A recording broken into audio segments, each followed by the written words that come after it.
అవన్నీ నాకు తెలియదు మావయ్య. మర్యాదగా బయటికి వెళ్ళండి.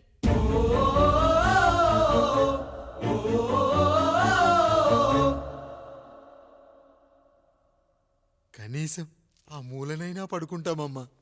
నువ్వైనా చెప్పరా పెద్దోడా. అంటే తను ఇబ్బంది పడుతుంది కదా నాన్న.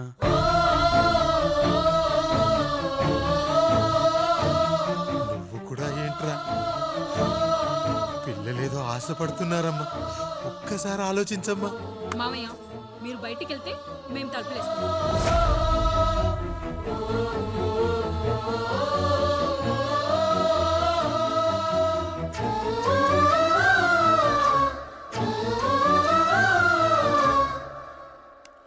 వేసుకోండి అమ్మా, వేసుకోండి, తలుపులు వేసుకోండి.